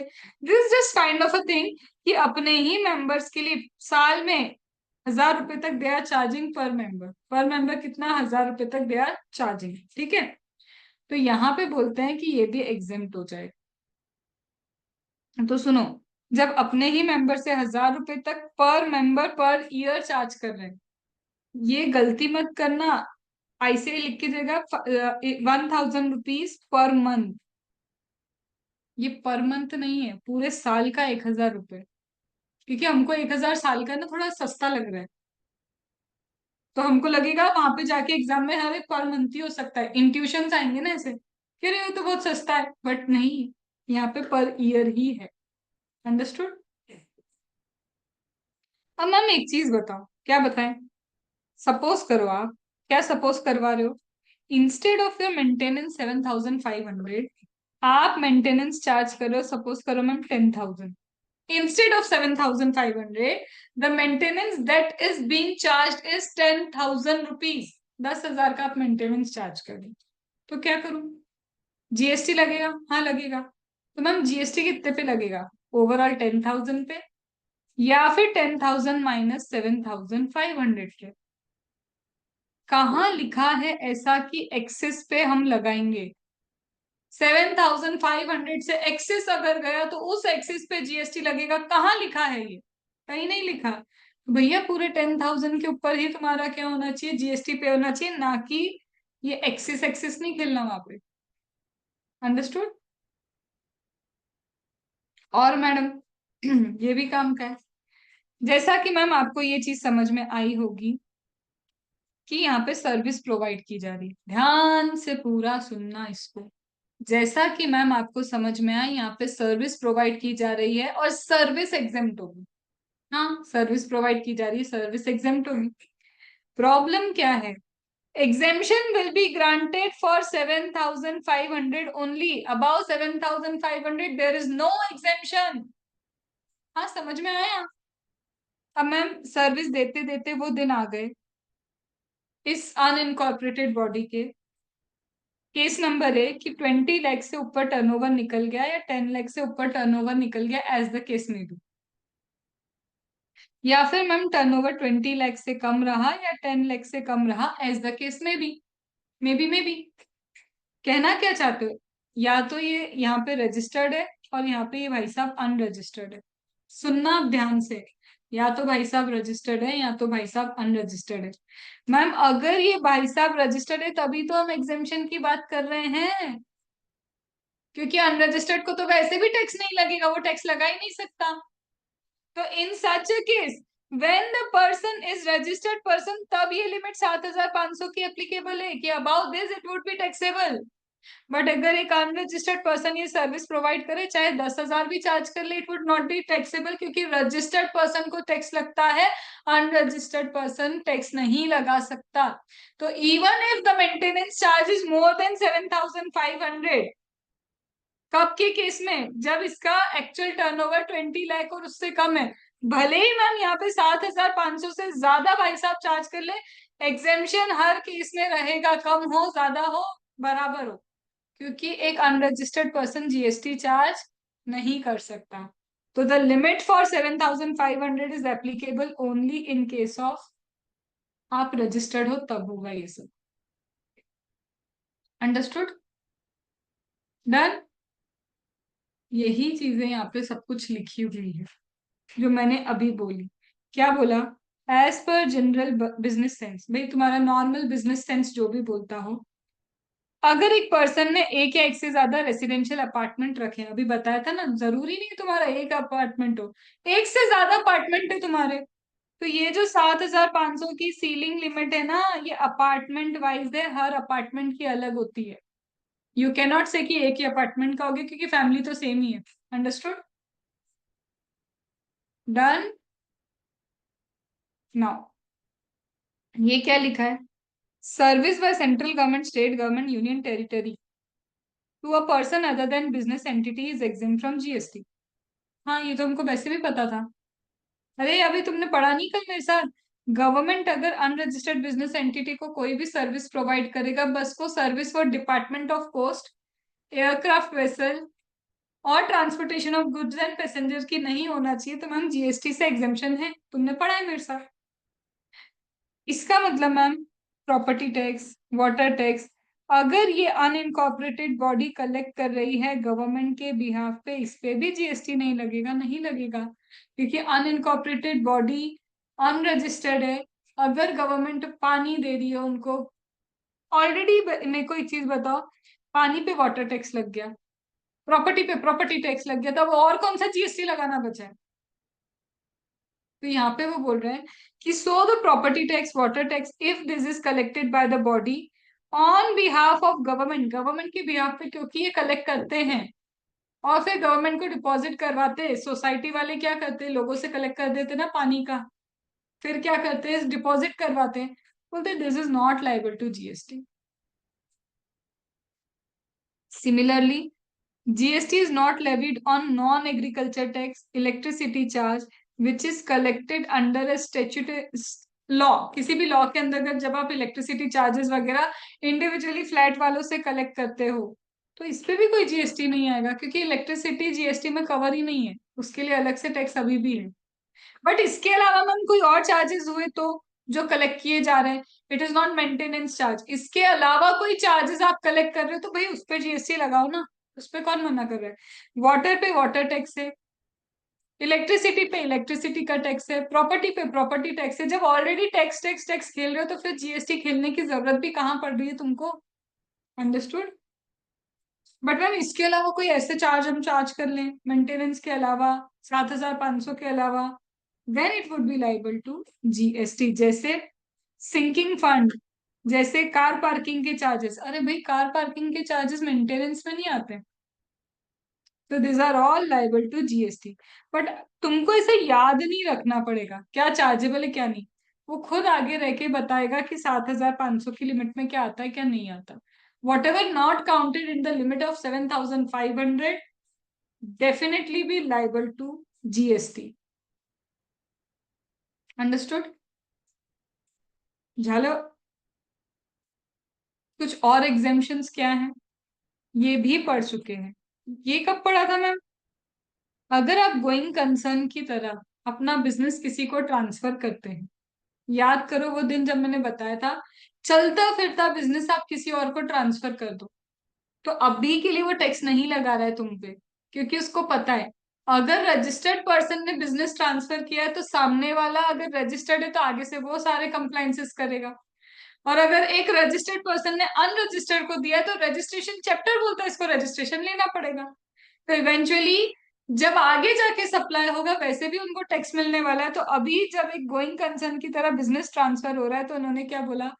नो टैक्सेस, कोई टैक्स की जरूरत नहीं। अंडरस्टूड? फिर क्या है? Service associated with transit of cargo Nepal and Bhutan. जब आप कार्गो नेपाल एंड भूटान लेके जाते, to Nepal and Bhutan, exemption है। क्यों है एग्जेम्पशन, इसका रीजन बता देते हैं। देखो ये क्या है, इंडिया है ना, इंडिया के आसपास क्या है? पानी। यहाँ पे कहीं पे नेपाल है, यहाँ पे कहीं पे क्या है, भूटान है। क्या यहाँ पे पानी है ma'am? Land land land land land. India में कस्टम पोर्ट हो सकते हैं, क्योंकि यहाँ पे कस्टम पोर्ट होने लायक जगह है। They are having sea around them. Are you getting? आसपास में क्या है भाई, इनके आसपास सी है, कस्टम पोर्ट यहाँ हो सकता है। नेपाल में भूटान में कस्टम पोर्ट नहीं हो सकता, काहे नहीं हो सकता भाई? कस्टम पोर्ट होने के लिए तुम्हारे पास पानी तो होना चाहिए आसपास, जिसपे शिप हो क्या है, शिप कहाँ आएगी, जमीन पे चल के आएगी। तो they have done an agreement with India, इन्होंने इंडिया के साथ एग्रीमेंट किया कि हमारा कस्टम पोर्ट पे ये यहाँ पे ना क्या करना, सामान मंगवा लो और फिर यहाँ लैंड के रूट से हमको पहुंचा देना। अब वो क्या बोल रहे हैं, जब सामान यहाँ आया, हमने आईजीएसटी तो भरा ही होगा क्योंकि इम्पोर्ट किया है। फिर अब ये ट्रांसपोर्टेशन वगैरह जो कर रहे हैं, हमको भी चाहिए ना, ऐसे बिजनेस आते रहने चाहिए ना हमारी इंडिया के पास भी। तो बोल रहे अब आप जो ट्रांसपोर्टेशन करवा के दोगे ना, तो एक काम करना, उसको तो कम से कम एग्जाम कर दो, प्रमोट करना है ना हमको ये। तो बोलते ठीक है, जब भी ट्रांजिट नेपाल या भूटान को जाएगा ना, उस ट्रांजिट पे हम जीएसटी नहीं लगाते। अंडरस्टूड? तो उस ट्रांजिट पे क्या नहीं लगेगा, जीएसटी नहीं लगेगा। रीजन समझ में आ गया? ठीक है। अब ये क्या है मैम, इसमें से कुछ चीजें खत्म हो चुकी है, जैसे ना, ना, ना, ना, नहीं करना। ठीक है।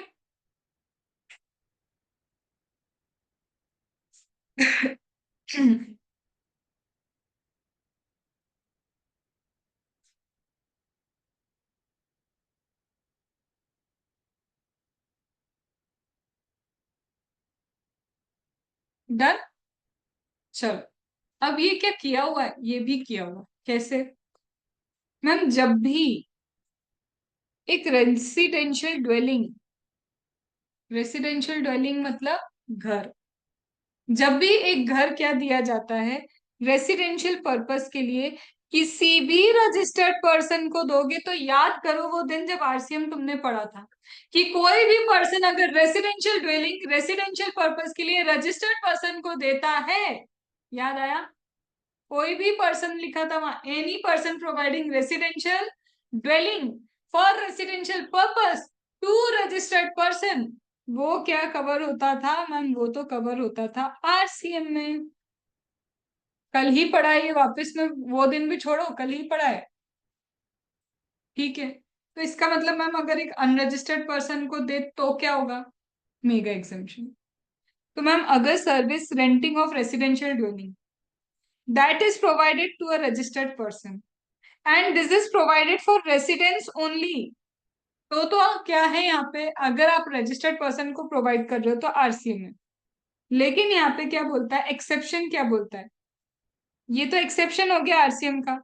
लेकिन यहाँ पे क्या बोलता है, for the purpose of exemption under this entry, the entry covers the service by way of renting of residential dwelling to resident person where the registered person is proprietor of proprietorship concern and the renting of the residential dwelling is for the personal capacity for use and such rent is on own account and not that of proprietorship concern। क्या बोल रहे कुछ समझ नहीं आ रहा।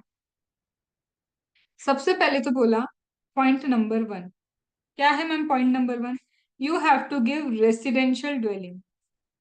ठीक है, you have to give it for residential purpose, purpose भी रेसिडेंशियल होना चाहिए, कमर्शियल नहीं।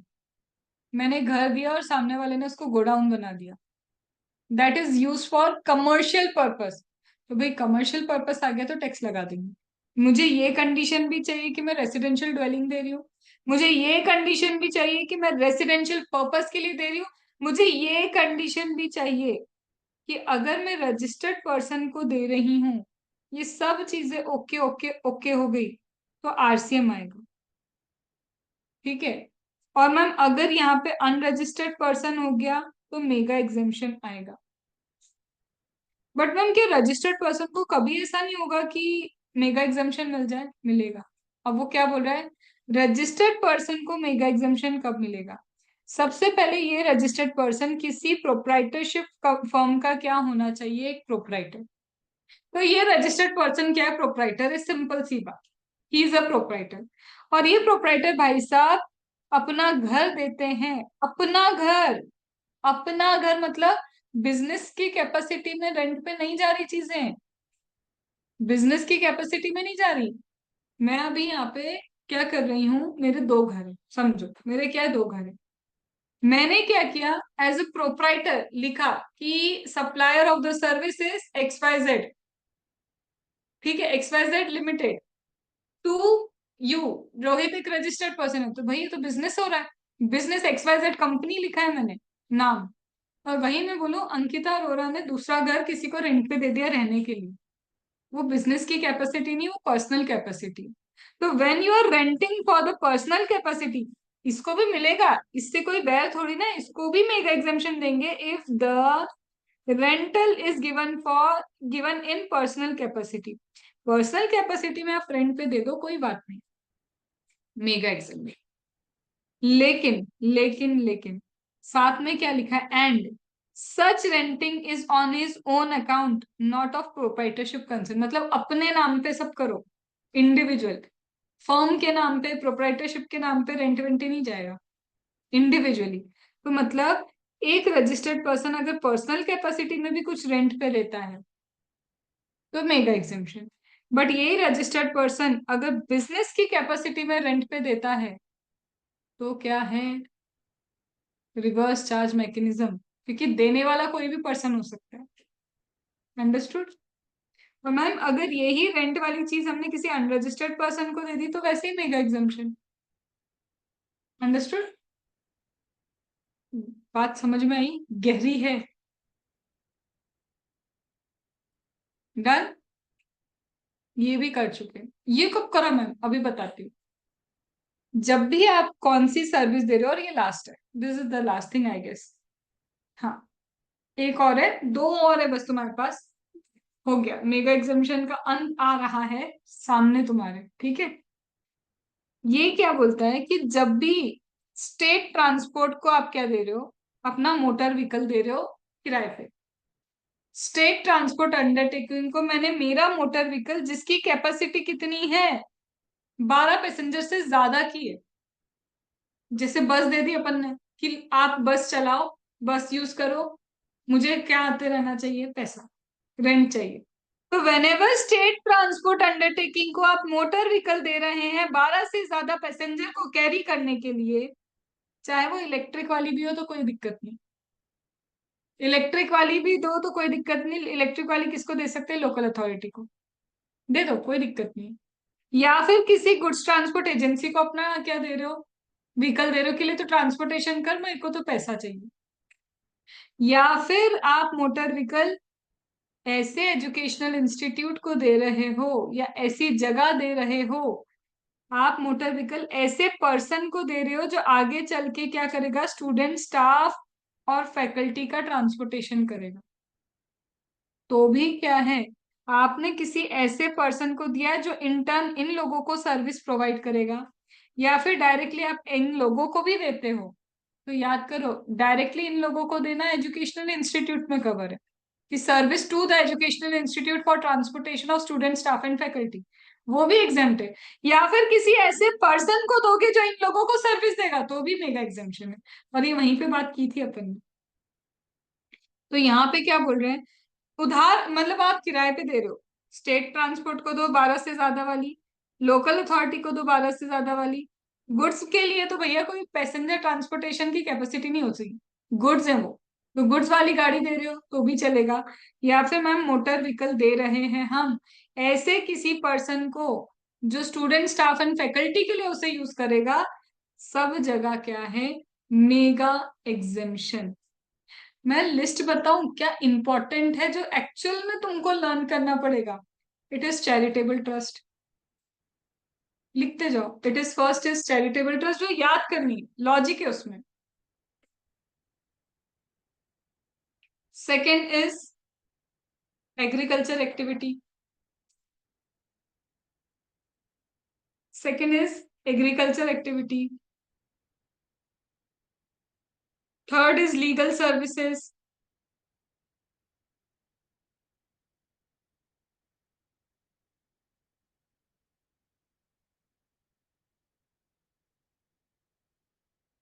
देन दैट एडवोकेट वाला,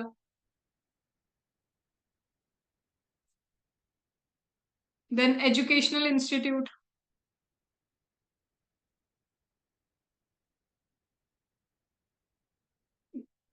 then transportation of goods passenger,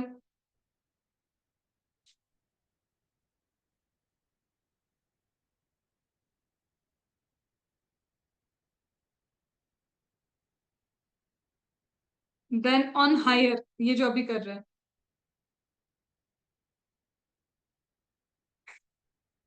and unincorporated body वाला 7,500 वाला जो किया ना हमने,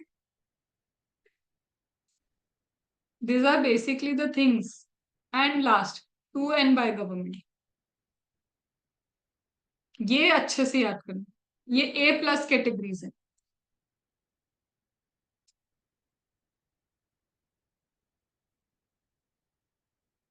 done.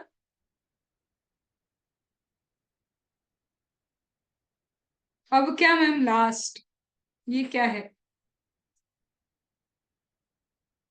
Service provided by incubatee up to a total turnover of 50 lakh in a financial year. Ma'am incubatee अगर क्या कर रहा है, टोटल टर्नओवर जिसका 50 लाख तक है एक फाइनेंशियल ईयर में, अगर एक इनक्यूबेटी सर्विसेज प्रोवाइड करता है, तो बोल रहे हैं कि मेगा एग्जेम्पशन है। शर्त यह है कि उसका टर्नओवर पहले भी 50 लाख क्रॉस नहीं होना चाहिए पिछले साल में, और साथ में कम से कम 3 साल नहीं हुए हो इनक्यूबेटी के एग्रीमेंट करने में।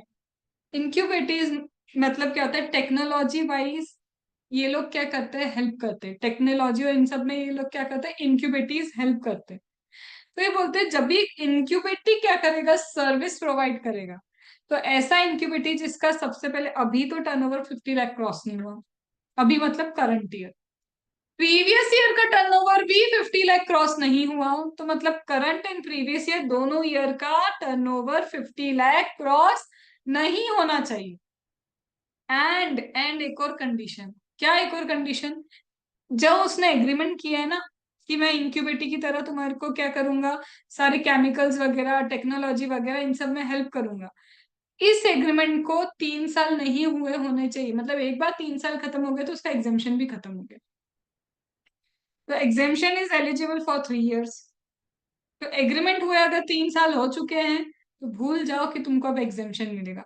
तो there are 3 conditions basically for the purpose of an इनक्यूबेटी।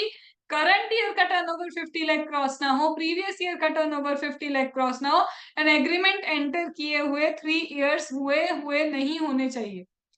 After 3 years there is no exemption.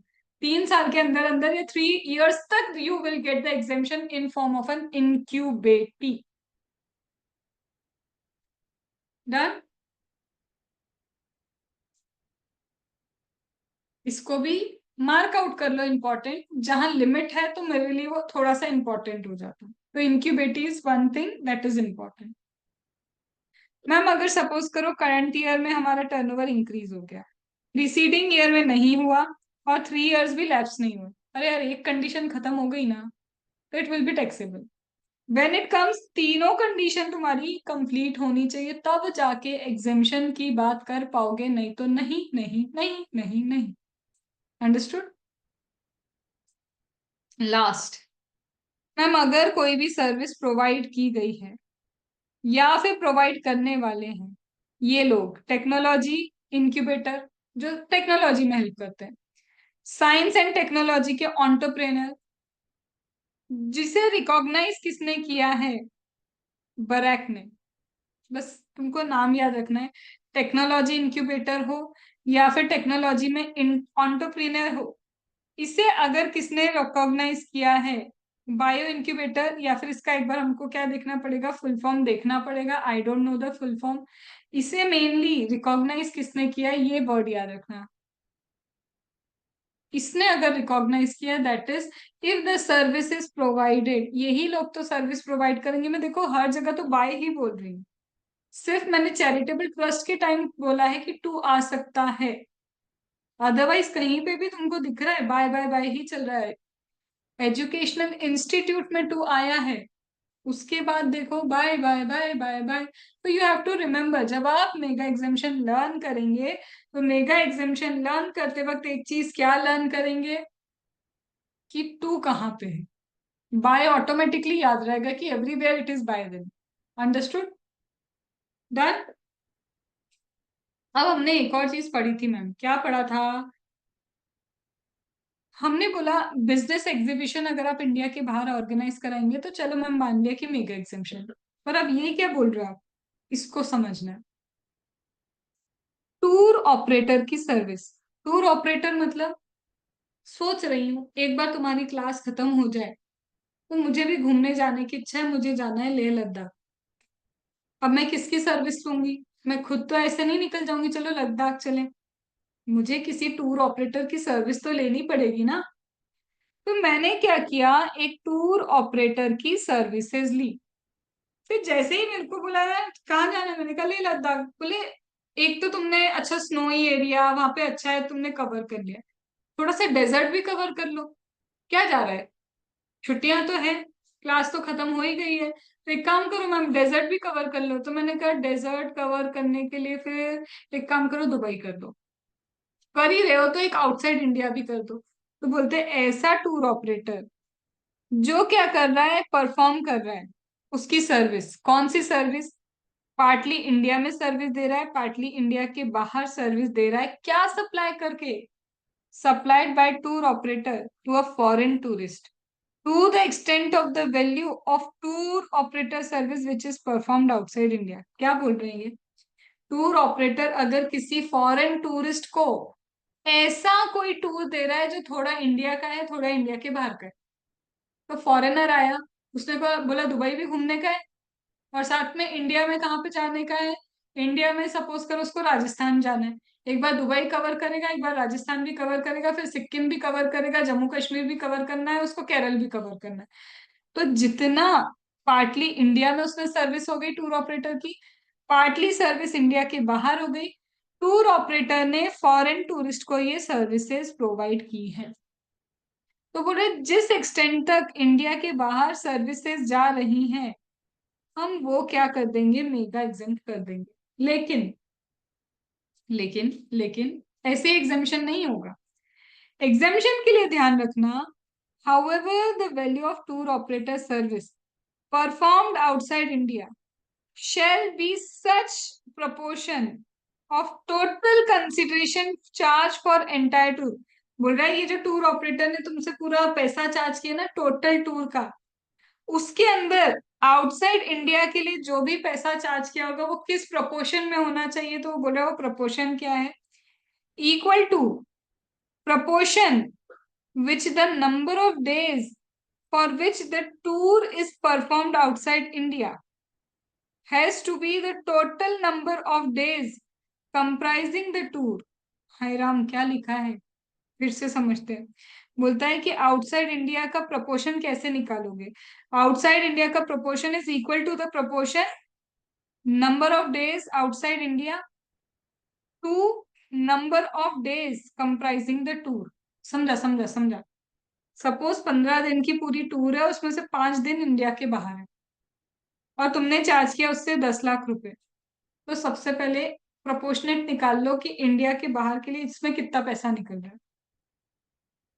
ठीक है, बस इसी को एग्जाम कर दे। अरे रुको, हम बता रहे ना अभी, चुप रहो, इसके बाद और करो। टोटल कंसिडरेशन का 50% ले लो। तो टोटल कंसिडरेशन का 50% मतलब 5 लाख। इन दोनों से जो विच एवर इज लेस होगा दैट विल बी एग्जाम। तो बोल रहे हैं क्योंकि आउटसाइड आउटसाइड खेल ही रहे हो तो टूर ऑपरेटर भी अगर आउटसाइड तुम्हारी टूर ऑर्गेनाइज करता है तो एग्जामेशन मिलेगा। लेकिन ये कैसे पता चलेगा कि आउटसाइड का कितना वैल्यू ऑफ सप्लाई है जिसको तुम एग्जेम्प्ट करोगे। तो बोल रहा है पूरी टूर कितने दिन की है, मैंने कहा 25 दिन की, उसमें से बाहर वो कितने दिन रहा है, 10 दिन। तो कितना चार्ज किया पूरी टूर का, मैंने कहा 25 लाख। बोलता है 25 लाख डिवाइड बाई 25 × 10 कर दो, that is proportionate on the basis of days he was living outside India. Understood? ये एक वैल्यू आ गई और जितना तुमने चार्ज किया कंसिडरेशन उसका 50% ले लो। तो 25 लाख का 50% हमारा हो गया 12,50,000, 12,50,000। नाउ यू कैन कंपेयर, इसमें से जो लेस होगा वो होगा तुम्हारा एग्जाम। अंडरस्टूड? वो क्या होगा तुम्हारा एग्जाम। ठीक है, डन। चलो अब ये लास्ट एक छोटी सी क्लैरिफिकेशन है। कई बार देखा होगा ना, जब न्यूज देखते होगे तो न्यूज में न्यूज से ज्यादा तो कुछ और ही आता है, सनसनी पे सनसनी। एक और सनसनी, मतलब they are not just providing the news, फिर वहां पे वो एक ही न्यूज को बहुत बार चलाते रहेंगे, और फिर कुछ महान अनुभवी लोग आएंगे अपने ओपिनियन शेयर करने के लिए। तो तुम्हें लग रहा है ये कौन है? गेस्ट एंकर आ रहे हैं, अपने व्यूज शेयर कर रहे हैं। तो मैम जब ये गेस्ट एंकर आके अपने विचारधाराएं आपके साथ में शेयर करते हैं, अपने थॉट प्रोसेस आपके साथ में शेयर करते हैं, क्या ये न्यूज कलेक्शन है? क्योंकि हमने न्यूज कलेक्शन को तो एग्जाम करके रखा था।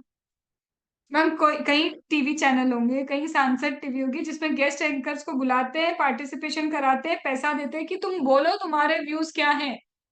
ये कोई आपकी न्यूज़पेपर वाली सर्विस नहीं है कि वो न्यूज कलेक्ट करके दे रहा है। प्रेस ट्रस्ट ऑफ इंडिया नहीं चल रहा है ये। बोलते हैं इस ये वाले पे तो जीएसटी लगेगा, क्योंकि हम ऐसा नहीं बोल सकते कि सप्लाई ऑफ गुड्स भी नहीं है, सर्विस भी नहीं है, ऐसा कुछ नहीं लग रहा है यहाँ पे। ये तो क्या है, प्रॉपर सप्लाई ऑफ सर्विस है, और इस सप्लाई ऑफ सर्विस से जीएसटी लगेगा, क्योंकि they are not collecting the news, they are sharing the views, their opinion. This makes a difference. Understood?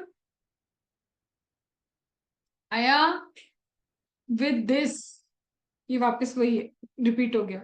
With this we have completed mega examination. ठीक है? और एक चीज और, मैम ये जब न्यूज एंकर की आप बात कर ही रहे हो, न्यूज एंकर की क्या कर रहे हो, आप बात कर ही रहे हो, तो ये याद रखना जीएसटी हमेशा नहीं लगेगा। ये न्यूज एंकर को भी 20 लाख या 10 लाख की लिमिट एप्लीकेबल है भाई, सर्विसेज प्रोवाइड कर रहा है वो। अंडरस्टूड? तो keep in mind that 20 lakh और 10 लाख का सर्विस लिमिट फॉर एवरीवन, सब पे ही आएगा। क्योंकि 20 या 10 लाख का तो एग्जामेशन तो सबको ही मिल रहा है, क्योंकि they are not liable to get register. Until they are liable to get register, वो जब भी सर्विस प्रोवाइड करेंगे एग्जाम्प्ट ही रहेगी, उनको टैक्स चार्ज ही नहीं करना, क्योंकि एक अनरजिस्टर्ड पर्सन टैक्स चार्ज नहीं कर सकता। तो ये सब सीजीएसटी एसजीएसटी से रिलेटेड आपकी पूरी सर्विसेज खत्म हुई। When it comes to IGST, IGST की सर्विसेज कहाँ है मैम? सीए इंटर पे आईजीएसटी की सर्विस नहीं, बट सीए फाइनल और सीए इंटर का ये पूरा course cut copy paste same है। ठीक है? इसमें आरसीएम की लिंकेज भी सेम है। तो सीए इंटर के लिए यहीं पे ये पूरा चैप्टर खत्म होता है, सीए फाइनल के लिए आईजीएसटी आता है। अंडरस्टूड? ठीक है? So with this for CA inter we have completed mega exemption.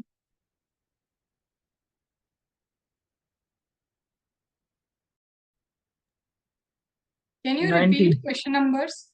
Can you repeat the question numbers for me शुरू से? टेस्ट योर नॉलेज का 3 and 5, test your knowledge question 3, question 5। MR MTP RTP का first, hmm. Third, fourth, eighth, 9, 10, 12, 14, 18, 19, 20, 21, 24, 25, 28, 29, 30। बस इतनी सी तो बात है, इतने ही करने हैं। ठीक है? So I am giving you the timer for 40 minutes. 40 minute बाद you can leave the class. यहाँ पे जिसमें डाउट होगा हम वही क्वेश्चन डिस्कस करेंगे स्पेसिफिकली इन मेगा एग्जामिशन, क्योंकि मेगा एग्जामिशन में जो नहीं समझ में आ रहा है वही डिस्कस करना है। बाकी तो तुमको भी अगर समझ में आ गया ये टैक्सेबल है तो वो टैक्सेबल है, तुमको समझ में आ गया ये टैक्सेबल नहीं है तो वो नहीं है। कल मैं तुमको सिर्फ इसको लिखने का तरीका समझाऊंगी, और जो जो डाउट आएंगे वो डाउट मैं आपको क्या करूंगी, स्पेसिफिकली मेगा एग्जामिशन में वो डाउट्स एड्रेस करूंगी। Are you getting? तुम चाहोगे तो मैं सब डिस्कस भी करवा दूंगी, but it would be a pure reading कि हाँ भैया ये पढ़ा था, ये टैक्सेबल है, क्योंकि वही लिखना है तुमको, क्या टैक्सेबल है क्या नहीं, पूरे के पूरे क्वेश्चंस में। करके देखो, नहीं आएगा बोलोगे सारे डिस्कस करना, तुम कर लेंगे एक दिन की क्लास में, दिक्कत नहीं है। करके देखते हैं। ठीक है? तो मैं यहाँ पे 40 मिनट्स का टाइमर लगा रही हूँ। 40 मिनट्स बाद you can leave the class, but 40 minutes तक यहीं पे क्वेश्चंस लिखने, पूरा पूरा डिटेलिंग लिखने की जरूरत नहीं है। यू शुड नो टैक्सेबल है या नहीं है, और बाय के रीजन से, टू के रीजन से वो कंडीशंस याद आ जानी चाहिए बस। ठीक है, चलो मैम सिर्फ लगा देखने से रही हूँ। नहीं चलेगा, सारा लिखना पड़ेगा क्या? मतलब थोड़ा लिखोगे तो अच्छा रहेगा ना, थोड़ा लिखना एटलीस्ट कि हाँ भैया टेक्सेबल, पेंसिल लेके कर लो। मैं ये भी नहीं पूरी पूरा लिखना है, एक मार्किंग हो जानी चाहिए कि हाँ भैया समझ में आ गया। कोई चीज गलत चली गई तो फिर क्यों गलत चली गई एक बार देख लेना आंसर, ऐसा। स्टार्ट।